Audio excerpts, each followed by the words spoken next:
안녕하세요. 오늘 계속해서 우리 갈라디아서 3장 말씀 이어가도록 하겠습니다. 우리가 지난주에는 3장 전반부 말씀을 보았고요. 이제 오늘 후반부 말씀을 볼 텐데, 전반부에서는 사실 바울이 굉장히 좀 격앙된 목소리로 이제 갈라디아 성도들을 꾸짖고 또 책망하고 또 그들을 어떻게든 또 다시 복음의 진리 가운데로 돌아오게 하려고 좀 애를 쓰는 모습이 보였습니다.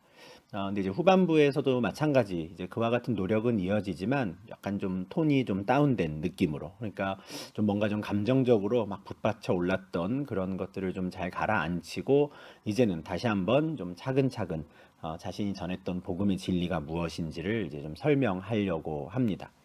15절 말씀을 보면 이렇게 시작해요. 형제들아, 내가 사람의 예대로 말하노니 사람의 언약이라도 정한 후에는 아무도 패하거나 더하거나 하지 못하느니라 하죠. 우리 1절에서 3장 1절에서는 어리석도다 갈라디아 사람들아 이렇게 시작을 했는데, 톤이 좀 바뀌었죠. 15절에서는 다시 이제 형제들아 이렇게 합니다. 흥분을 좀 가라앉히고 좀 차분한 마음으로 차근차근 설명을 하는데, 지금 이제 복음의 진리를 갈라디아 성도들에게 다시 전할 때는 그들에게 처음 전했을 때랑은 조금 상황이 달라졌습니다. 처음 전했을 때는 말 그대로 그냥 복음 그 자체를 쭉 설명하면 됐는데, 지금은 이제 유대주의자들에 의해서 그들이 한번 미혹된 상태거든요. 그들이 나타나가지고 아브라함에 대해서도 이야기하고 뭐 할례에 대해서도 이야기하고 율법에 대해서도 이야기를 하고 했다 보니까 좀 바울은 이제는 좀 다른 방식으로 복음의 진리를 설명할 필요성을 느낍니다. 그러니까 그들이 그렇게나 좋아하는 할례, 율법과 비교해서 이제 자신이 전한 복음은 어떻게 다른지, 또 그 의미가 무엇인지를 좀 비교를 통해서 다시 한번 설명하게 되는 것이죠.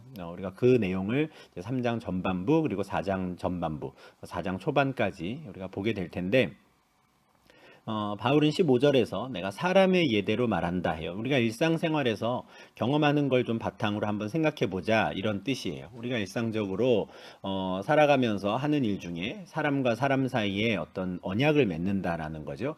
여기서 말하는 언약은 이제 계약입니다. 일반적인 계약인데, 사람과 사람 사이에 맺어지는 계약도 한번 정해지면 다른 사람이 그거를 뭐 무효화하거나 아니면은 새로운 걸 추가하거나 뭐 뺄 수 없다라는 거죠. 여기서 말하는 사람의 언약, 사람의 계약은 우리로 치면 약간 이렇게 공증받은 서류들을 의미한다고 생각하시면 좋을 것 같습니다. 뭐 유언장이 되었든 아니면 뭐 혼인 관계에 대한 것이든 뭔가 이렇게 공증을 한번 받으면, 그러면 그 이후의 상황이 어떻게 달라지든 간에 에, 바꿀 수가 없는 것이죠. 이후에 달라졌다고 해서, 상황이 달라졌다고 해서 그 앞에 했던 결을 뭐 무효로 합시다라든지 뭐 이렇게 좀 바꿉시다 할 수가 없는 겁니다. 한번 계약이 맺어졌고 공증을 받았으면 법적 효력이 발동되는 것이죠. 그래서 드라마나 영화에서도 보면 일찌감치 유언장을 작성한 분들이 뭔가 좀 상황이 달라지거나 그러면 알아서 하라고 하지 않고 꼭 변호사를 불러서 다시 유언장을 수정합니다. 계속해서 새로운 법적 효력이 있는 문서들, 서류들을 만들어내는 것이죠. 바울이 지금 말하는 사람의 예가 이제 이런 겁니다. 사람과 사람 사이에서도 한번 공식적인 계약이 맺어지면 함부로 바꿀 수 없지 않느냐. 그런데 하나님께서 아브라함과 맺은 언약도 그렇다라고 지금 이야기를 하고 싶은 거예요. 16절에서 바울은 하나님께서 아브라함과 맺었던 약속, 그 언약에 대해서 이야기를 합니다. 이 약속들은 아브라함과 그 자손에게 말씀하신 것인데, 여럿을 가리켜 그 자손들이라 하지 아니하시고 오직 한 사람을 가리켜 내 자손이라 하셨으니 곧 그리스도라는 거예요. 지금 바울이 전반부에서도 그렇고 지금 3장 후반부에서도 아브라함에 대한 이야기를 계속 이어갑니다. 아마도 그 유대주의자들이 아브라함에 대한 이야기를 했기 때문에 그래 좋다, 아브라함에 대해서 한번 이야기해보자 라고 하면서 지금 바울이 설명을 하는 거거든요. 근데 지금 유대주의자들은 아브라함이 할례를 받았다는 것, 그리고 하나님께서 아브라함에게 할례를 행하라고 하셨고 이젠 그의 자손들에게 할례를 행하라고 하셨다는 것, 그것만을 굉장히 강조를 했거든요. 그러니까 할례를 받아야지만 아브라함의 후손이 될 수 있다, 아브라함의 자손이 될 수 있다, 이 이야기를 계속 했는데, 바울은 하나님께서 아브라함에게 할례를 행하라고 하신 그 이유가 뭔지 그 내용을 한번 들여다보자라는 겁니다. 할례라고 하는 건 이미 아브라함이 믿음이 있다라는 걸 확인해 주시는 징표였거든요. 이게 3장 전반부에서 했던 이야기였죠. 하나님께서 아브라함을 의롭다 한 건 그가 믿음을 가졌을 때, 창세기 15장이었고, 나중에 그에게 믿음이 있음을 확인시켜 주기 위해서 할례를 행하라고 17장에서 하신 거죠. 그러니까 서류로 보면, 계약으로 보면 할례는 사인을 한 겁니다. 아브라함이 하나님과의 약속에 대한 사인을 한 거죠. 근데 지금 바울이 말하는 건 그 사인 자체가 중요한 게 아니라 그 내용을 한번 들여다보자라는 거죠. 하나님과 아브라함 사이에 맺었던 약속의 내용이 뭐냐, 그 약속의 당사자가 누구냐 한번 보자는 겁니다. 바울이 지금 말하고자 하는 건 하나님께서 그 계약의 당사자로 지정한 대상이 아브라함과 그 자손이라는 거예요. 그 자손들이 아니라 아브라함과 또 다른 한 사람, 그 자손에게 그 땅을 주겠다고, 가나안 땅을 주겠다고 약속하시지 않았냐, 이렇게 말합니다. 지금 바울이 말하는 이 하나님과 아브라함이 맺었던 언약에 대해서는 창세기 12장과 뭐 13장 이렇게 이어지는 내용이 나오는데요. 창세기 12장 7절에서 아브라함이 하나님의 말씀을 따라서 가나안 땅에 도착했을 때 처음으로 하나님께서 다시 이제 가나안 땅에서는 처음으로 아브라함에게 말씀해 주시는 내용이 이런 것이었어요. 내가 이 땅을 너의 자손에게 주리라 하신지라. 그러자 이제 아브라함이 감사합니다 하고 그곳에서 하나님께 제단을 쌓았다는 거죠. 하나님께서 아브라함에게 내가 이 땅을 너의 자손에게 주겠다 할 때 너의 자손이 단수라는 겁니다. 너의 자손들 여러 사람이 아니라 한 명의 그 자손에게 주겠다라고 하나님이 약속하셨다는 거죠. 13장 15절에서도 또 땅에 대한 약속을 똑같이 주셨습니다. 보이는 땅을 내가 너와 내 자손에게 주겠다. 이것도 역시 자손 한 사람을 의미한다는 거죠. 창세기 17장 8절도 내가 너와 내 후손에게 내가 거류하는 이 땅 곧 가나안 온 땅을 주어 영원한 기업이 되게 하고 나는 그들의 하나님이 되리라 하셨다는 거예요. 물론 이 창세기 말씀 가운데에는 이 자손, 이 후손이 이삭을 가리킵니다. 그죠? 하나님께서 아브라함에게 이제 독자 이삭을 줄 텐데 그 이삭에게 그 땅을 주겠다라고 우리가 이제 받아들이는 거죠. 그런데 사실 창세기 말씀을 우리가 가만히 한번 잘 들여다보면 하나님께서 아브라함에게 아들을 하나만 주신 게 아니었어요.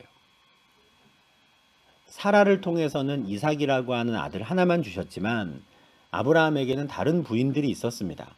하갈이 있었고요. 또 사라가 죽은 이후에 그두라라고 하는 여인도 또 아내로 맞이했었죠. 하갈을 통해서 이스마엘을 낳았고요. 그두라를 통해서 또 여러 아들들을 낳았습니다. 사실 창세기에는 아브라함의 아들들이 많아요. 그런데 하나님께서 그 여러 아들들과 가나안 땅을 공유하게 하지 않으시고 딱 한 사람에게 그 땅을 주셨죠. 그게 이제 창세기에선 이삭입니다. 근데 이와 같은 말씀에 대해서 바울이 창세기 12장, 13장, 17장에 하나님의 이 약속을 새롭게 해석을 하는 거예요. 하나님께서 아브라함과 그 자손에게 그 땅을 주겠다라고 하셨는데 그 자손이 누구냐면 바로 그리스도다라고 3장 16절에서 말씀하는 거죠. 이게 바울의 해석인 겁니다. 역사적으로는 아브라함의 아들 이삭이 바로 그 자손이지만 하나님 나라, 하나님의 그 크신 구원 계획, 하나님께서 당신의 백성들을 이 땅 가운데 부르시고 회복하시는 그 크신 계획 가운데에는 처음부터 하나님께서 아브라함과 그 자손, 아브라함과 그리스도에게 그 땅을 주겠다라고 약속하신 거다. 이렇게 지금 설명을 하는 거죠. 지금 바울이 3장 후반부에서 지금 하려고 하는 이야기는 하나님께서 제일 처음 아브라함과 약속을 맺으셨던 것, 하나님이 제일 처음 아브라함과 언약을 맺으셨던 내용 자체가 가나안 땅의 주인은 아브라함과 그리스도다라는 것.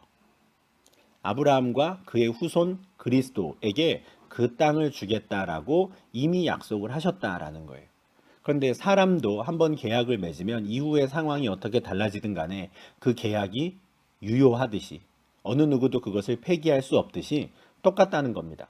하나님께서 아브라함과 이미 약속을 하셨고 그때 그리스도에게 그 땅을 주겠다라고 약속을 하셨으니 그 약속은 변경될 수 없다는 거예요.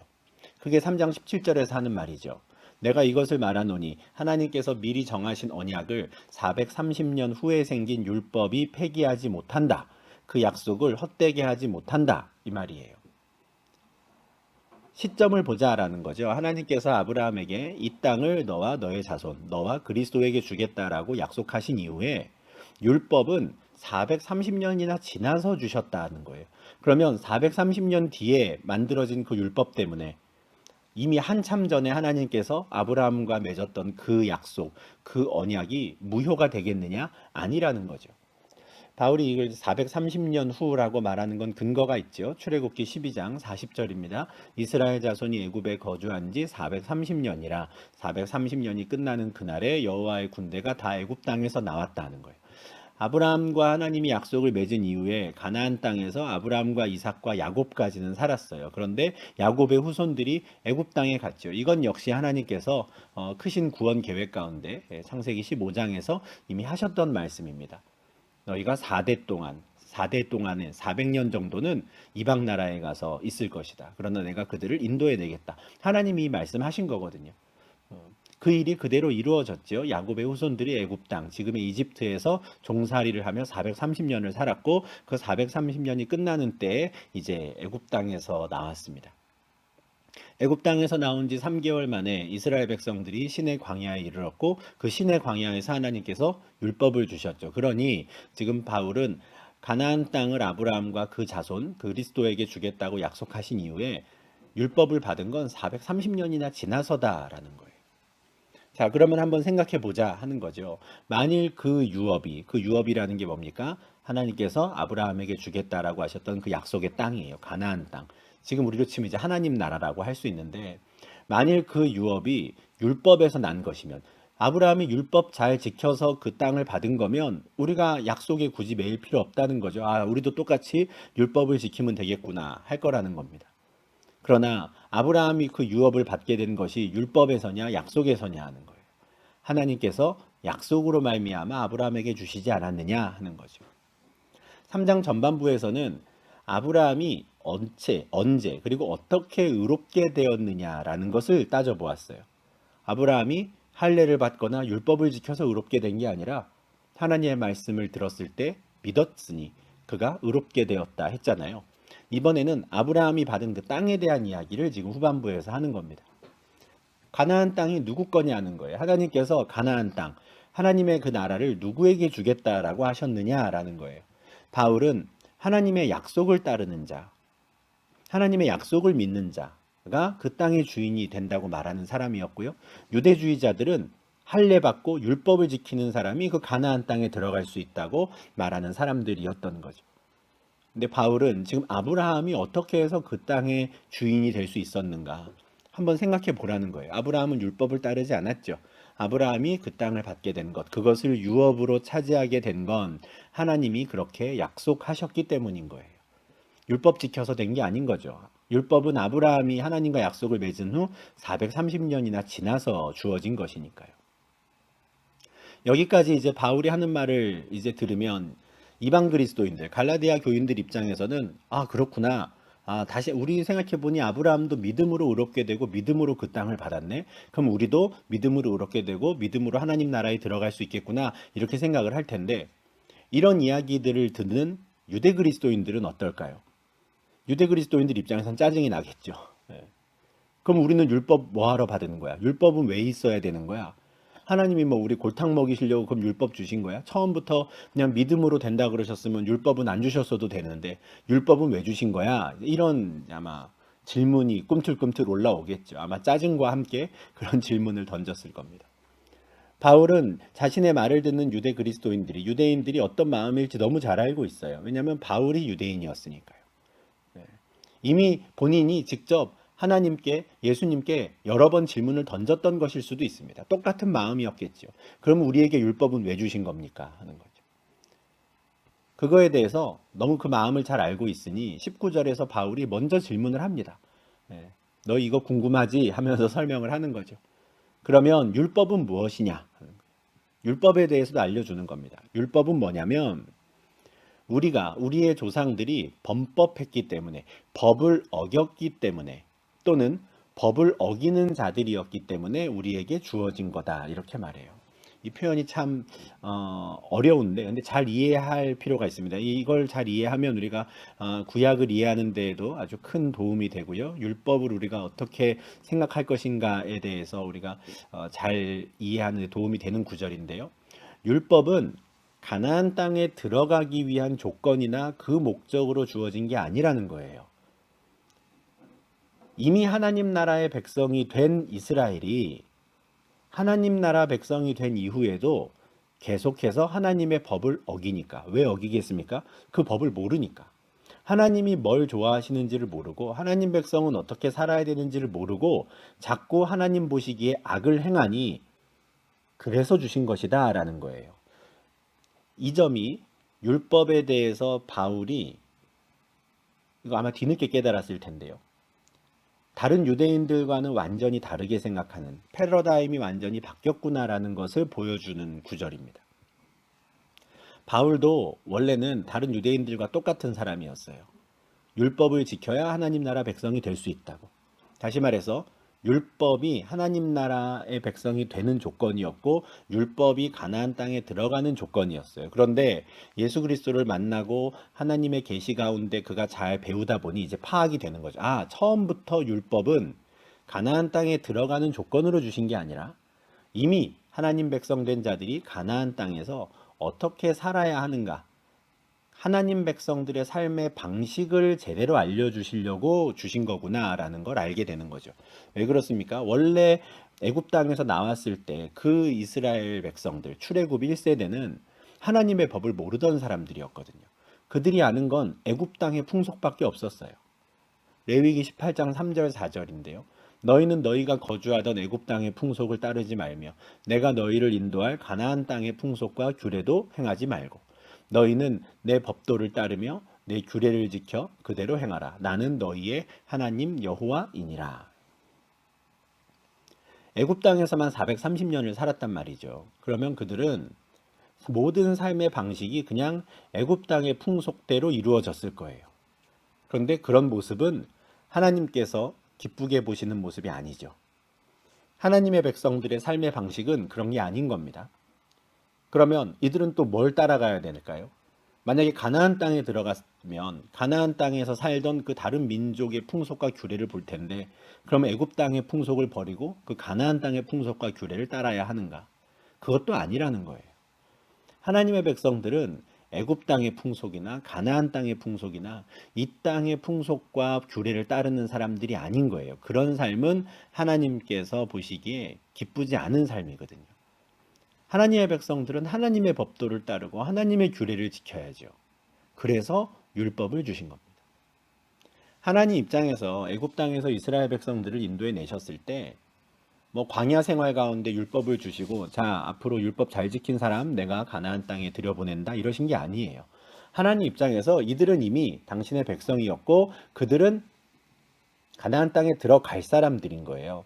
율법을 주신 이유는 가나안 땅에 들어간 그들이 범법하지 않도록 하나님께서 기뻐하시는 삶의 방식을 살으라고 그래서 주신 거죠. 가나안 땅에 들어가는 조건으로 처음부터 주어진 게 아니라는 겁니다. 이건 아주 중요한 포인트죠. 왜냐하면 유대주의자들이 할례 받아야 하나님 나라 들어갈 수 있다고, 율법 지켜야 하나님 나라 들어갈 수 있다고 가르쳤거든요. 근데 바울은 아니다라는 거예요. 하나님 율법을 주신 이유는 우리가 자꾸 하나님의 법을 어기니까, 몰라서 어기는 거죠. 우리가 범법하니까 주어진 거다 이렇게 말하는 거예요. 19절에서 저희가 지금까지 쭉 따라가는 이 바울의 논리라 그럴까요? 논조라 그럴까요? 이것과는 조금 좀 벗어나는 이야기이긴 한데 우리가 좀 한번 설명해 드리면 좋을 것 같은 구절이 있어서 잠깐 보고 넘어가겠습니다. 19절 중간에 천사들을 통하여 한 중보자의 손으로 베푸신 것 이런 표현이 나와요. 이게 율법을 이렇게 가리키는 거거든요. 율법이 천사들을 통하여 한 중보자의 손에 넘겨졌다라는 거예요. 여기서 말하는 한 중보자는 모세인데요. 모세가 이제 하나님께로부터 율법을 받았잖아요. 근데 우리가 창세기 이어서 이제 출애굽기죠. 죄송합니다. 출애굽기를 볼 때 모세가 이제 시내산에 올라가 가지고 하나님께로부터 말씀을 다 들어요. 그래서 우리는 이제 여호와께서 모세에게 말씀하셨고 또 모세가 그렇게 들은 말씀을 이스라엘 백성들에게 전했다. 이렇게 우리는 이제 잘 받아들이고 있는데 여기 보면 천사들을 통하여라는 표현이 나오는 거죠. 이거는 구약 성경과 이렇게 맞는 내용은 아닙니다. 구약 성경에서 출애굽기를 보면 하나님께서 모세에게 직접 말씀하시는 걸로 나오거든요. 근데 이제 유대인들의 전통에서 유대인들의 이제 랍비들의 가르침에 따르면 하나님께서 직접 사람에게 말씀하시지 않는다라고 하는 거예요. 이게 그들의 전통 가운데 받아들여지는 개념인 겁니다. 거룩하신 하나님께서 어찌 사람과 직접 이야기하시겠는가? 저 높이 계신 하나님이 어찌 사람과 직접 이야기하시겠는가? 성경에는 하나님께서 여호와께서 직접 모세에게 또는 다른 사람에게 말씀하시는 것처럼 기록은 되어 있으나 실제로는 하나님이 직접 하시거나 직접 나타나신 게 아니라 천사들이 있었다라고 가르치는 거예요. 이건 이제 유대인들 전통에서 받아들여지는 개념입니다. 그런데 이거를 이제 바울도 역시 유대인이기 때문에 또 랍비이기도 했고요. 그러니 이제 이런 개념으로 하나님께서 모세에게 율법을 주신 걸로 생각을 하는 거죠. 이거는 이제 그들의 전통 가운데에서 자연스럽게 받아들여지고 이해되는 내용입니다. 그래서 하나님께서 천사를 통해서 모세에게 율법을 전하셨다. 이렇게 이제 이야기를 하는 건데 이거는 이제 유대인들 다른 유대인에게서도 나타나는 표현입니다. 사도행전 7장 37절 38절에서 스데반 집사님이 이제 설교하는 내용인데요. 모세에 대해서 이렇게 설명을 해요. 너희 형제 가운데서 나와 같은 선지자를 세우리라고 하나님께서 말씀하셨던 그 선지자가 바로 모세다. 근데 그 모세는 시내산에서 말하던 그 천사와 우리 조상들과 함께 광야 교회에 있었고 또 살아있는 말씀을 받아 우리에게 주던 자다. 이렇게 말해요. 모세는 살아있는 말씀을 받아서 이스라엘에게 전해준 사람인데 그 사람이 시내산에서 누구와 이야기했다 그럽니까? 그 천사와 이야기했다 그러죠. 그러니까 하나님과 이야기했다라고 생각하지 않는 거예요. 이건 이제 유대인들에게는 잘 받아들여지는 개념이었고 사도행전 7장 53절에서도 천사가 전한 율법 이런 표현이 있는 것이죠. 히브리서 2장 2절도 마찬가지입니다.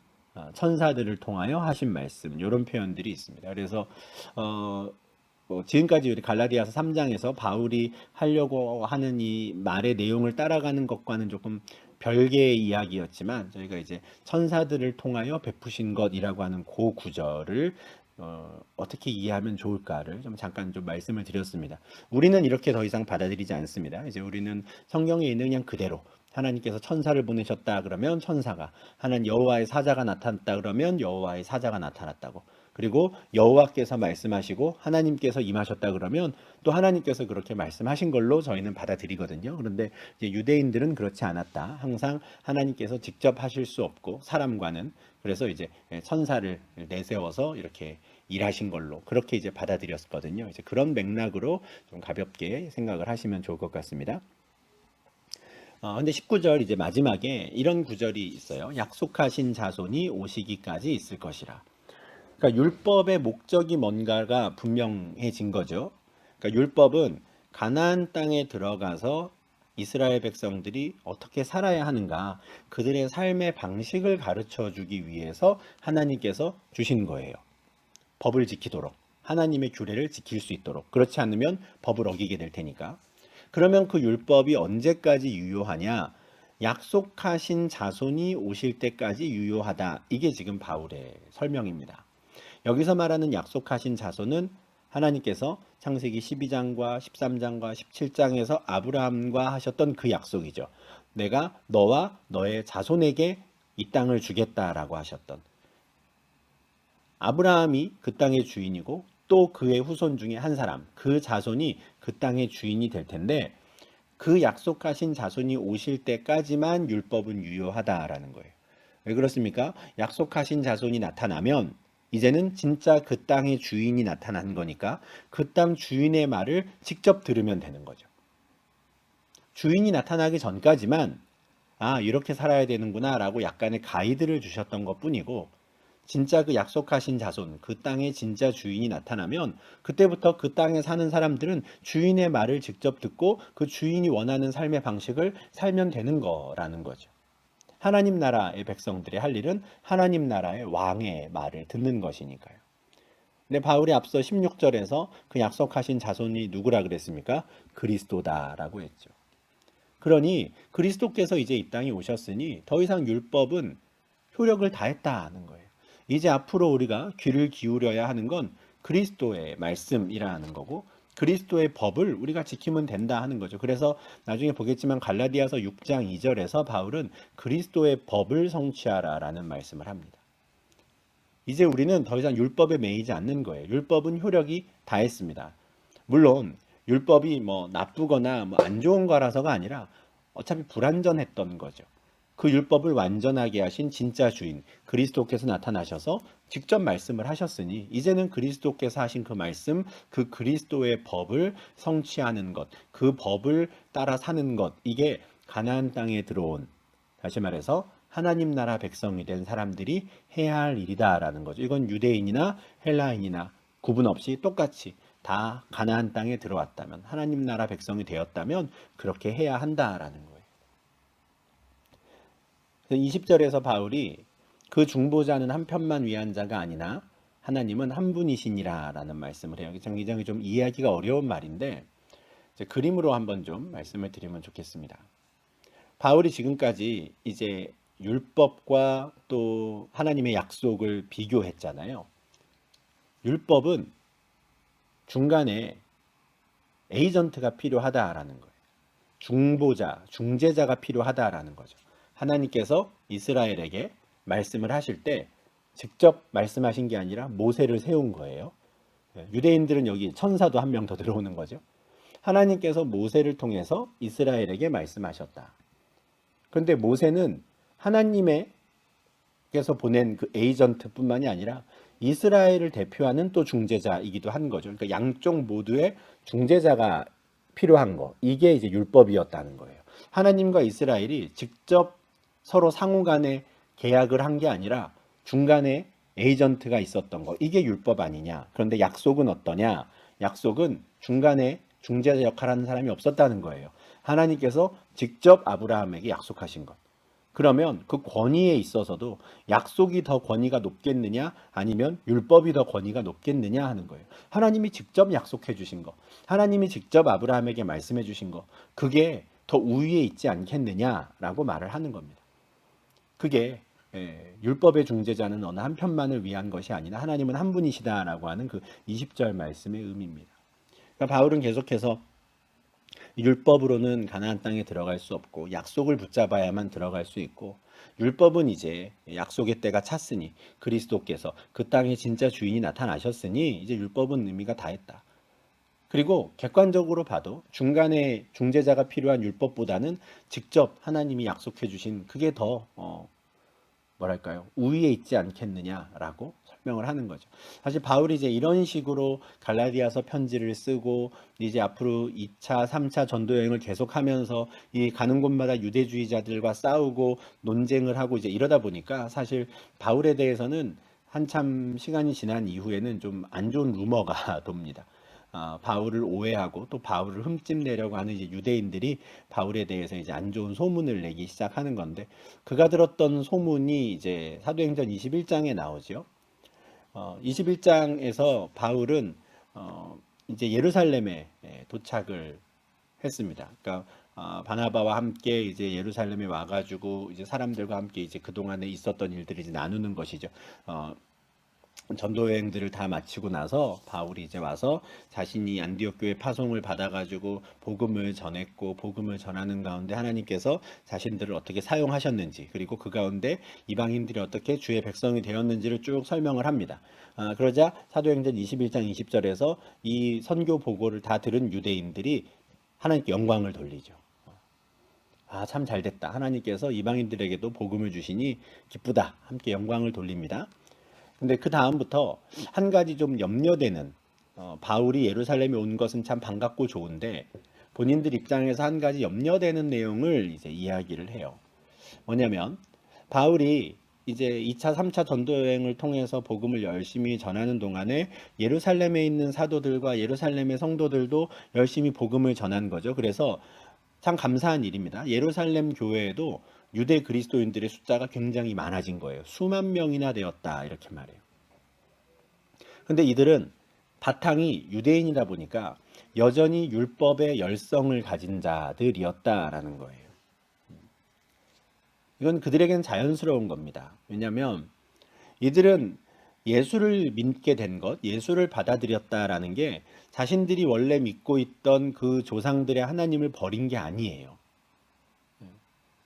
우리 구약 성경에 나오는 여호와가 신약 성경에 나오는 하나님과 같은 분인 거죠. 다만 자신들이 구약 성경을 통해서 그동안 배우고 들었던, 그래서 그렇게 기다리고 기다리던 메시아가 바로 예수였구나라는 걸 확인하고 믿게 된 자들, 그들이 이제 그리스도인이 된 거거든요. 그러니 그들 입장에서는 율법은 여전히 좀 의미가 있는 거예요. 예수를 믿게 됐다고 해서 율법을 버리거나 율법에 따르지 않을 이유가 전혀 없는 것이죠. 예전이나 지금이나 그들 입장에선 같은 하나님을 섬기는 것이었으니까요. 그런데 그런 열심을 갖고 있는 사람들의 귀에 바울에 대한 루머가 들린 겁니다. 뭐냐면 바울이 2차와 3차 전도 여행을 하면서 여러 나라를 다닐 때 각 나라에 있는 유대인들을 만났고 그들에게 모세를 배반하라고 했다는 거예요. 더 이상 유대인들도 할례를 받으면 안 된다고 말했다는 거고, 더 이상 우리가 유대인으로서 지키던 관습을 지키지 말라고 했다고 하는 소문을 들었다는 거죠. 당연히 거짓말입니다. 바울은 본인도 유대인으로서 유대인의 관습을 굉장히 중요하게 생각했고요. 항상 안식일마다 또 회당에 들어가 가지고 복음을 전하기도 했고요. 전도 여행 중에도 자기가 서원했던 것들을 또 꼬박꼬박 다 지키기도 했습니다. 원래 유대인으로서 자기가 해오던 신앙생활의 모습을 그대로 유지했어요. 최대한. 절대 그는 유대인들에게 모세를 배반하라고 할례 받지 않아도 된다고 가르친 적이 없습니다. 이거는 이방인들에게 했던 이야기죠. 이방인들에게 너희 굳이 유대인이 될 필요 없다. 할례 받지 않아도 된다 했던 것이지, 유대인들에게 너희는 이방인이 되어야 한다. 할례를 받지 말아야 한다라고 말한 적은 없는 것이죠. 그런데 이제 바울에 대해서 워낙 싫어하던 사람들이 많다 보니까 바울을 이렇게 모함하는 거짓 소문을 퍼뜨리는 사람들이 이제 있는 것이죠. 이런 소문이 난 이유는 이제 우리가 앞서 살펴본 내용에서 좀 짐작은 할 수 있습니다. 그죠? 바울이 모세를 좀 깎아내리는 것 같고 율법을 깎아내리는 것처럼 이제 이야기하는 일들이 이제 점점 많아졌기 때문이죠. 그렇지만 바울은 율법이 뭐 안 좋다거나 하찮다거나 이렇게 절대 생각하지 않았습니다. 갈라디아서 3장 21절에서도 그에 대한 이야기를 해요. 그러면 율법이 하나님의 약속들과 반대되는 것이냐? 마치 내 말만 들으면, 지금까지 갈라디아서 3장에서 해왔던 말만 들으면 율법도 필요 없고 뭐 다 필요 없는 것처럼, 그러면은 율법이 하나님의 약속과 반대되는 것이냐? 율법은 복음과는 같이 갈 수 없는 것이냐? 이런 질문인데 결코 그럴 수 없다라고 스스로 답을 하죠. 율법은 하나님의 약속과 상충되는 것이 아니라 함께 가는 겁니다. 둘 다 필요하죠. 하나님의 약속을 따르는 자들이 가나안 땅에 들어갑니다. 그러면 가나안 땅에 들어간 자들은 율법에 따라 살아가는 것. 이게 구약 시대에 하나님께서 바라셨던 삶의 모습이거든요. 처음부터도 하나님은 아브라함과 맺었던 그 약속을 붙잡는 자들에게 가나안 땅을 열어주셨어요. 출애굽한 이스라엘 백성들이 그렇죠. 그들이 가나안 땅에 들어갈 수 있었던 이유가 뭡니까? 율법 잘 지켜서요? 아닙니다. 그들은 율법 받은 지 얼마 되지도 않은 사람들이었어요. 처음에 이집트에서, 애굽에서 나올 때는 율법이 뭔지도 모르는 사람들이었습니다. 그들이 가나안 땅에 들어갈 수 있었던 이유는 딱 하나예요. 하나님이 아브라함과 약속을 그렇게 하셨으니까. 율법은 왜 주셨다 그랬습니까? 그 가나안 땅에 들어가서 애굽 땅의 풍속대로 살지 말고 가나안 땅에 있는 다른 민족들의 삶의 방식대로 살지도 말고 하나님의 법대로 살아야 하기에 주신 거였죠. 그러니 율법과 약속, 이건 다 이스라엘 백성들에게 꼭 필요한 것들이었습니다. 서로 반대되는 게 아닌 것이죠. 로마서 3장에서도 바울은 이 율법과 복음을 서로 반대되는 게 아니다라는 걸 아주 분명하게 설명합니다. 로마서 3장 21절, 22절인데요. 그러나 이제는 율법 외에 하나님의 한 의가 나타났으니 율법과 선지자들에게 증거를 받은 것이라. 곧 예수 그리스도를 믿음으로 말미암아 모든 믿는 자에게 미치는 하나님의 의니 차별이 없느니라. 한글 성경에는 이제 그러나라는 단어가 빠졌는데요. 원래 이제 그러나 이제는 이렇거든요. 바울이 이제 완전히 다른 시대가 열렸다라는 걸 드러낼 때 이제 자주 쓰는 표현인데, 율법 외에 하나님의 한 의가 나타났다. 이 말은 율법도 원래는 하나님의 의인데 율법 말고 또 다른 새로운 하나님의 의가 나타났다, 이런 뜻이에요. 새롭게 나타난 하나님의 의가 뭡니까? 예수 그리스도를 믿음으로 말미암아 모든 믿는 자에게 미치는 의라는 거죠. 그러니까 예수 그리스도가 곧 새롭게 나타난 의예요. 그런데 그 의가 율법과 상충되지 않습니다. 오히려 율법과 선지자들에게 증거를 받은 것, 이렇게 말하죠. 율법이 그리스도를 이야기했고 선지자들이 그리스도를 이야기했고 그 결과 그리스도가 나타났다는 거예요. 오히려 율법의 완성이신 것이지 율법과 반대되는 게 아니다라는 겁니다. 그러니 내가 뭐 율법을 싫어한다든지 깎아내린다든지 그렇게 오해하지 말라고 지금 이야기하는 것이죠. 율법은 절대 하나님의 약속과 반대되지 않는다라는 겁니다. 둘 다 필요해서 주신 거다라는 거죠.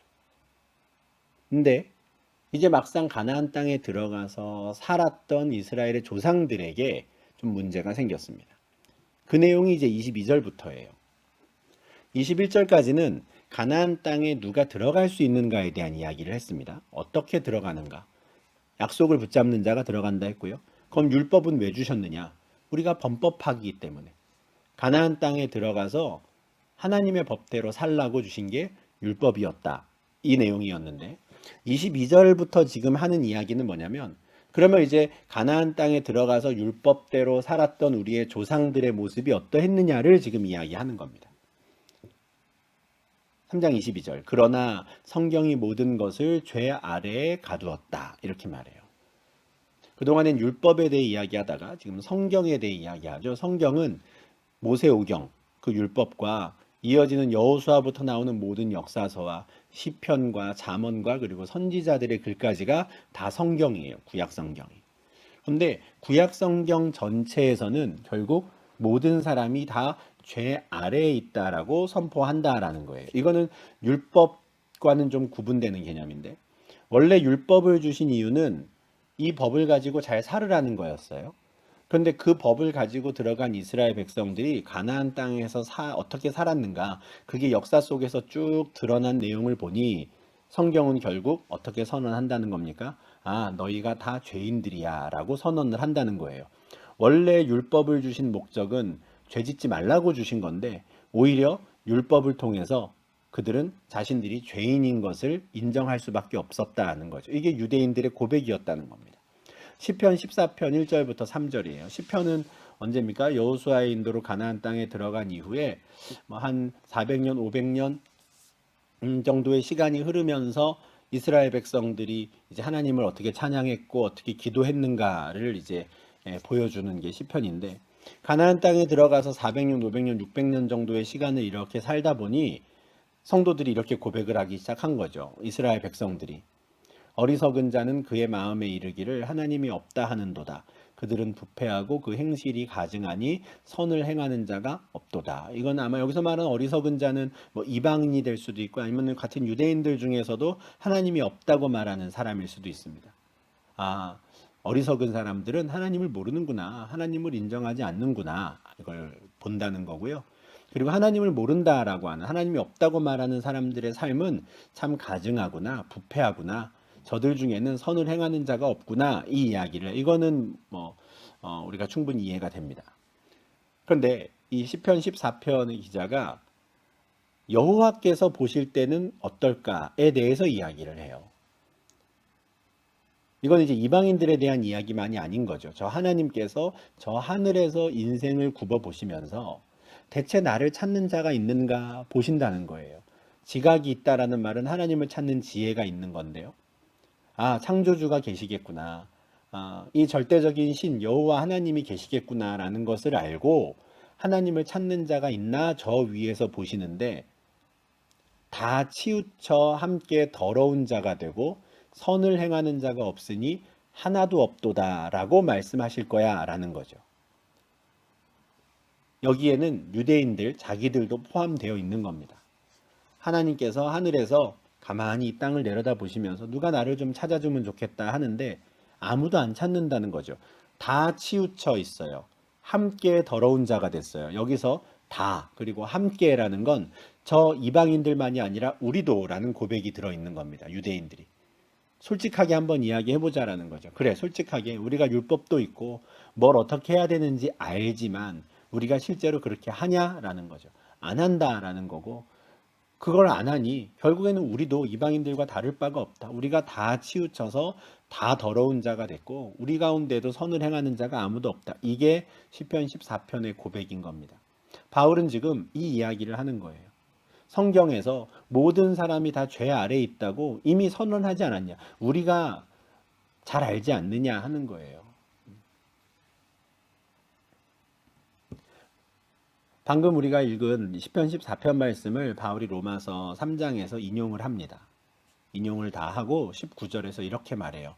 우리가 알거니와 무릇 율법이 말하는 바는 율법 아래에 있는 자들에게 말하는 것이니 이는 모든 입을 막고 온 세상으로 하나님의 심판 아래에 있게 하려 함이라. 그래서 결국 율법이 말하는 바, 성경이 말하는 바가 뭐냐? 우리의 입을 다물게 한다라는 거예요. 우리 입을 다물게 한다.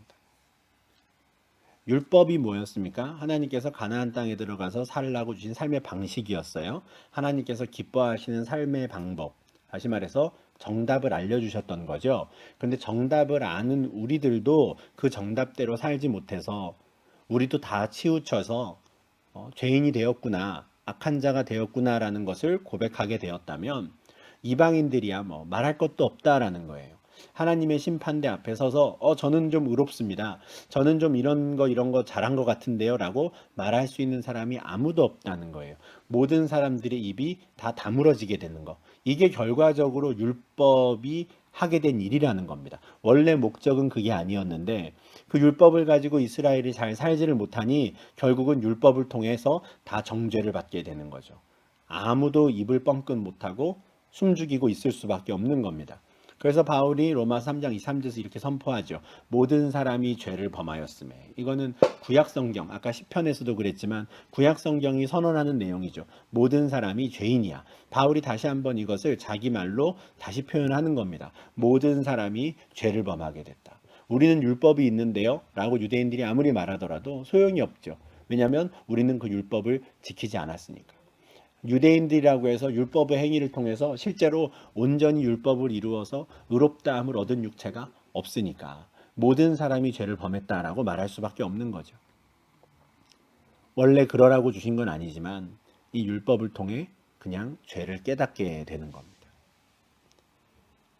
근데 바울은 율법을 통해서 죄를 깨닫게 되는 거, 이게 또 아주 율법의 아주 중요한 그리고 좋은 기능이라고 생각해요.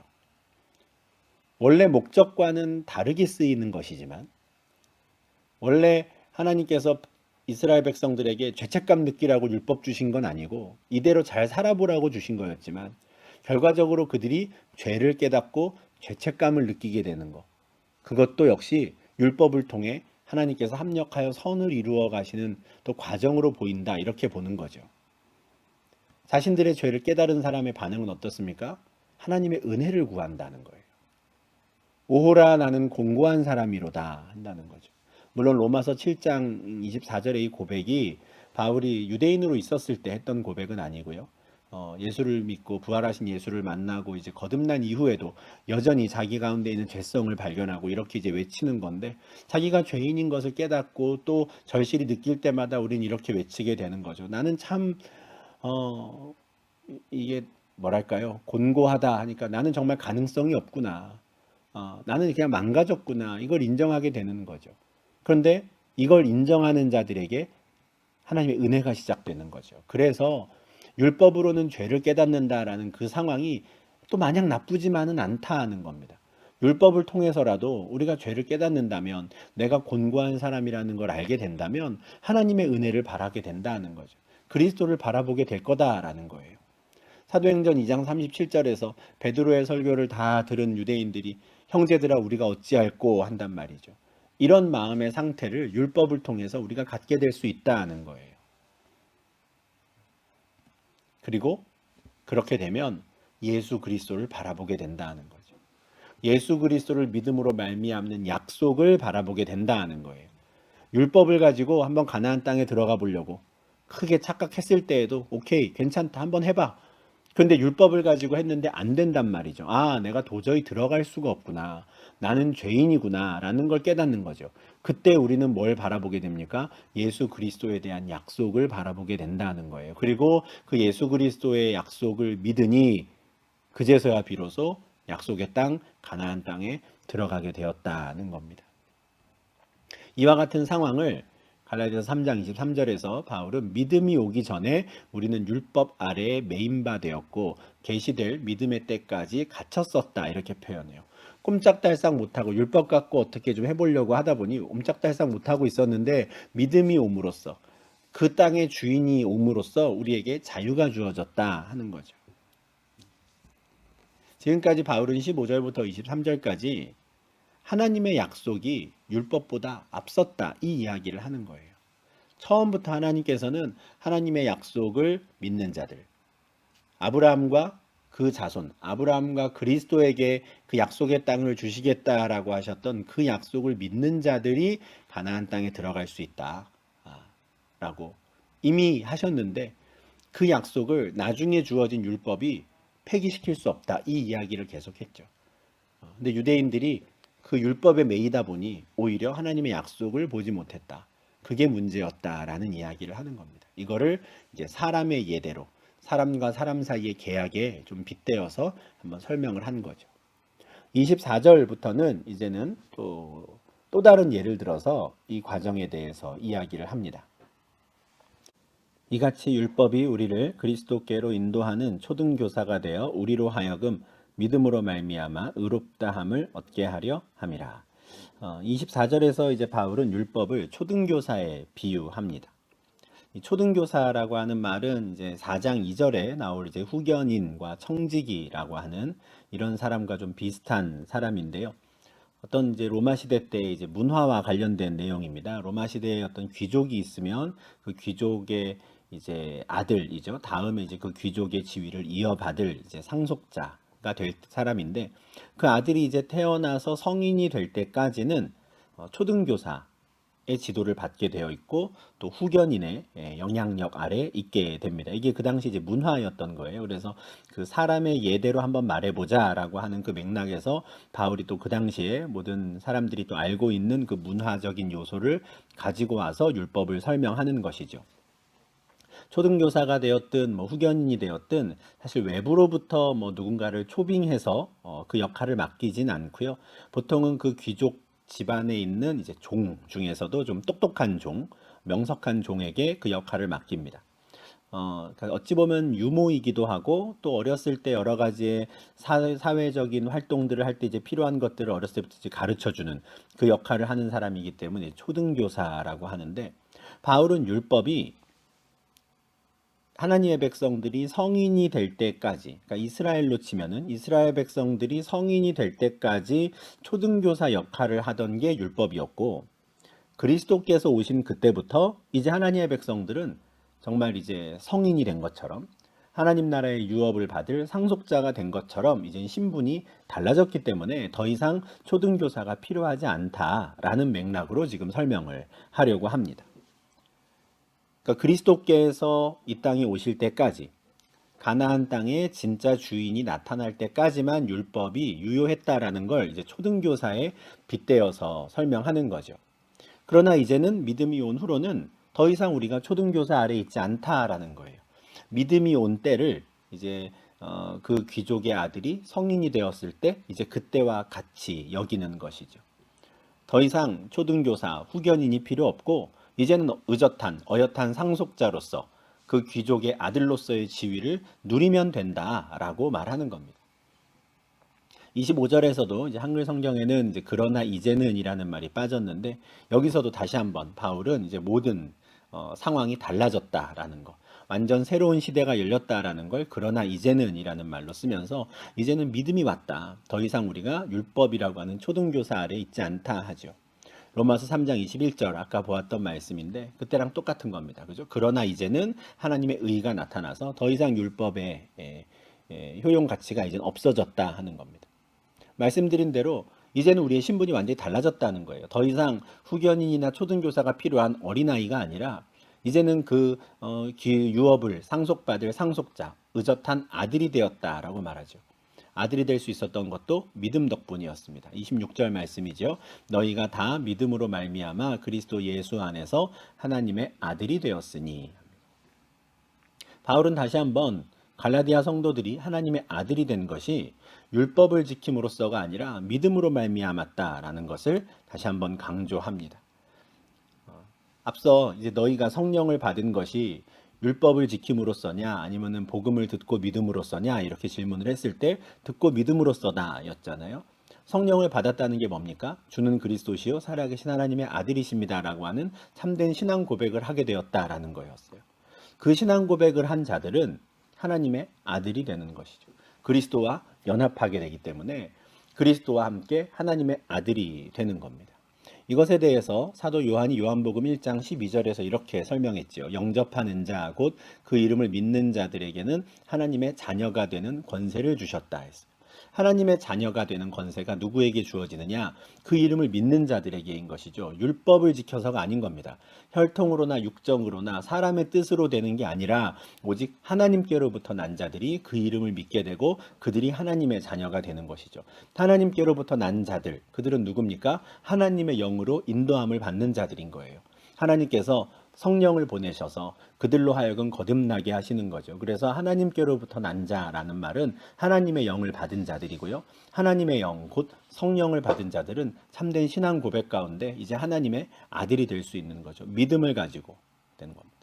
바울은 로마서 8장 15절에서 그렇게 성령을 받은 자들이 하나님의 아들이 된다 말하면서 그 성령을 양자의 영 이렇게 불러요. 그 성령을 받은 자들이 하나님을 아빠라고 아버지라고 부를 수 있는 것인데 원래는 하나님을 아버지라고 부를 수 있는 분은 예수님 한 분밖에 없었죠. 근데 성령을 받은 자들도 똑같이 예수님처럼 하나님을 아버지라고 부른다는 거예요. 그래서 그 성령을 이제 양자의 영, 입양하실 때 그렇게 영을 보내셔서 성령을 통해 입양하신다. 이런 뉘앙스로 이야기를 하는 겁니다. 그러니까 바울에게 있어서 그 이름을 믿는다라는 것, 그것은 곧 성령을 받는다라는 것이고요. 성령을 받는다라는 것은 참된 신앙 고백을 통해 하나님의 아들이 되었다라는 거가 됩니다. 하나님의 아들이 되었으니 이제는 거듭난 자들은 예수님처럼 똑같이 아빠, 아버지라고 하나님을 부를 수 있게 되는 것이죠. 이 모든 게 가능해지는 이유는 믿음으로 말미암아 성령으로 말미암아 그리스도 예수 안에 거하는 자들이 되기 때문에 그렇습니다. 이게 다 같은 개념인 거예요. 그리스도 예수 안에 거하는 것, 그것이 성령을 받는 것이고요. 성령을 받는다라는 건 하나님의 아들이 된다는 것이고 하나님의 아들이 된다라는 것은 이제는 예수님처럼 똑같은 지위를 얻게 되는 것이죠. 더 이상 초등교사 아래서 지도를 받는 형편이 아니라 이제는 의젓한 상속자가 되어서 예수 그리스도와 함께 영광을 누리는 자들이 되었다. 이렇게 되는 겁니다. 요한복음 15장 4절에서 내 안에 거하라 나도 너희 안에 거하리라 라고 예수님 말씀하셨는데 이 말씀이 바로 그런 의미인 것이죠. 그리스도 예수 안에 거해야지만 그래야지만 하나님의 아들이 될 수 있는 겁니다. 이렇게 우리가 믿음으로 말미암아 하나님의 아들이 된다라는 건 예수님과 우리가 연합한다라는 개념이에요. 함께 잘 연결되어 있다라는 것이죠. 이것을 예수님은 내 안에 거하라 나도 너희 안에 거하리라 말하시는 건데 바울은 이것을 항상 연합 개념으로 설명을 합니다. 갈라디아서 3장 27절에서도 누구든지 그리스도와 합하기 위하여 세례를 받은 자는 그리스도로 옷 입었다 하거든요. 그리스도와 합한다라는 것. 이게 믿음의 효력인 것이죠. 믿음이 있는 자들은 그리스도와 연합하게 되어서 예수님처럼 우리도 하나님을 아버지라고 부르는 자들이 되는 겁니다. 그리스도와 연합하기 전까지는 율법 아래에 있었던 거예요. 초등교사의 지도가 필요했던 거죠. 그런데 믿음의 때가 돼가지고 믿음으로 말미암아 이제는 그리스도와 연합했으니까 더 이상 초등교사가 필요 없어지는 겁니다. 로마서 6장 4절에서 우리가 죽으심과 합하여 세례를 받았다. 그와 함께 장사되었고 또 그와 연합해서 새 생명을 얻었다 하거든요. 믿음으로 말미암아 예수께서 행하신 모든 일들, 율법을 완전케 하시고 죽으시고 부활하시고 승천하신 그 모든 예수님의 사역과 활동에 늘 함께하게 되는 것이죠. 이게 믿음의 효력인 겁니다. 그렇게 합해진 자들은 이제는 상속자가 되었으니 더 이상 율법이 필요 없다 말하는 거죠. 이것을 바울은 3장 27절에서는 그리스도로 옷 입었다라는 말로 설명을 합니다. 연합했다라는 걸 옷을 입은 걸로. 그리스도라고 하는 새 옷을 얻어서 입은 것이죠. 이게 무엇인가 입는다라는 개념도 바울이 이제 연합 개념과 함께 굉장히 자주 사용하는 표현인데요. 에베소서 4장 23절 24절에서 오직 너희의 심령이 새롭게 되어 하나님을 따라 의와 진리의 거룩함으로 지으심을 받은 새 사람을 입으라예요. 새로운 사람이라고 하는 그 새로운 옷을 입어야 한다라는 건데 갈라디아서 6장 15절에서도 할례나 무할례나 아무것도 아니로되 오직 새로 지으심을 받는 것만이 중요하니라 해요.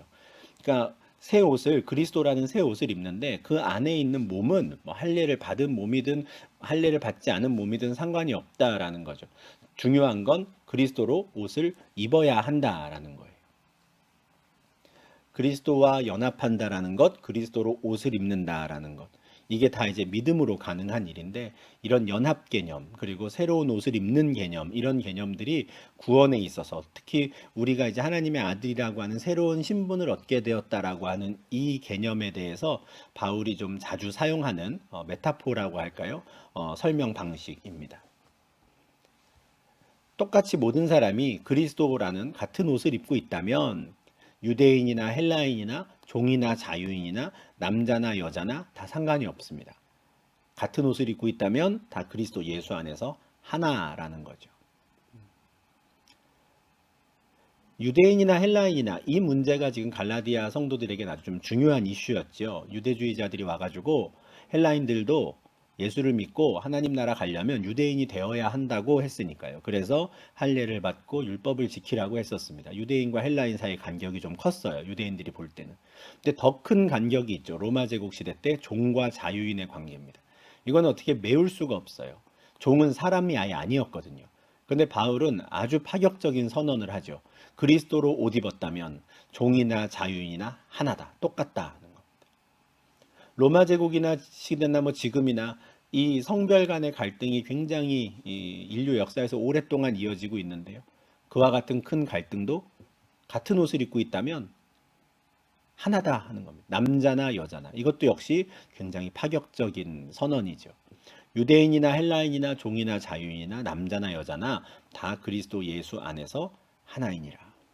할례 받았냐 안 받았냐? 자유가 있냐 없냐? 남자나 여자냐? 중요하지 않습니다. 오직 믿음으로 그리스도와 연합하여서 그리스도라고 하는 옷을 입는다면 그 옷을 입고 있는 사람들은 누구나 다 모든 사람들이 하나님을 아버지라고 부르는 자들이고요. 같은 아버지를 둔 자들이니 다 같은 형제 자매인 것이고 하나라는 것이죠.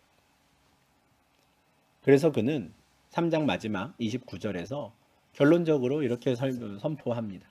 너희가 그리스도의 것이면 곧 아브라함의 자손이요 약속대로 유업을 이을 자니라. 지금 그 약속이 지금 3장 15절부터 말하고 있는 이 약속은 하나님께서 아브라함과 그 자손에게 그 땅을 주겠다라고 하셨던 약속이거든요. 근데 바울은 이미 그 자손이 곧 그리스도다라고 이야기를 했어요.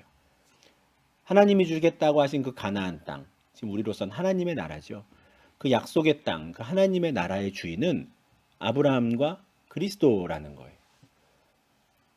그러니 만약에 우리가 믿음을 가지고 그리스도로 옷 입었다면, 그래서 우리가 그리스도와 연합해서 그리스도의 것이 되었다면, 그러면 우리야말로 아브라함의 자손이다라는 거예요. 우리야말로 그 땅을 차지할 자들이라고 말하는 것이죠.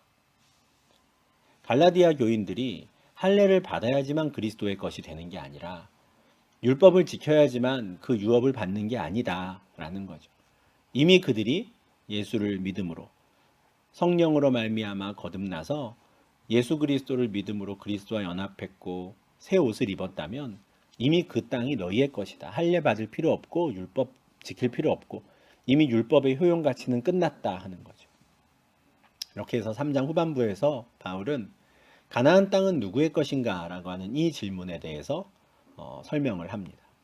여기서 말하는 가나안 땅은 하나님 나라고요. 하나님의 나라는 하나님의 약속을 믿음으로 붙잡는 자들의 차지가 되는 것이지 율법을 따른다고 해서 되는 게 아니다. 율법은 원래 처음부터도 가나안 땅을 차지하기 위해서 주신 게 아니라 가나안 땅에 들어갔을 때 하나님의 백성은 어떻게 살아야 하는지, 범법하지 않기 위해선 어떤 가르침을, 어떤 법도와 규례를 따라야 하는지를 하나님이 알려주시기 위해서 주신 것이지, 율법 지켜야 가나안 땅 줄게, 이건 처음부터 아니었다라는 것. 그 순서를 아주 명확하게 하는 것이죠. 그래서 바울이 갈라디아서 3장을 통해서 전반부에서는 아브라함이 의롭게 된 것이 믿음으로였냐 아니면 할례를 받아서였냐, 믿음으로였다 말하는 거고요. 후반부에서는 아브라함이 가나안 땅을 받게 된 건 약속에 따른 것이었냐 아니면 그가 율법을 지켰기 때문이었냐, 당연히 약속을 따른 것이었기 때문에 그가 그 땅을 차지했다라는 것을 이야기하죠. 그래서 이 3장 내용을 통해서 바울은 아주 세밀하게 하나하나 갈라디아 성도들을 납득시켜 가면서 할례 받을 필요 없다고, 율법을 지킬 필요 없이 온전히 믿음으로 그들은 의롭게 되었고, 오직 믿음으로 아브라함의 자손이 되고, 믿음으로 그리스도와 연합해서 약속의 땅에 들어갈 수 있으니 염려하지 말라고, 복음의 진리를 붙잡으면 된다고 다시 한번 설득하고 또 항변하는 겁니다. 세 번째 예가 이제 후견인과 청지기의 이제 율법을 비교하는 건데요. 이게 이제 4장 전반부에 있거든요. 그래서 요 내용은 이제 우리가 다음 주에 계속 이어서 보겠습니다. 그래서 3장 지금 오늘 후반부 말씀을 보았는데 전반부와 후반부 내용을 쭉 이어보면서 아브라함에 대한 이야기를 바울이 왜 하고 있는지, 그리고 결국 그가 말하고자 하는 바가 무엇이었는지, 이것을 우리가 잘 좀 구분해서 이해할 수 있으면 좋겠습니다.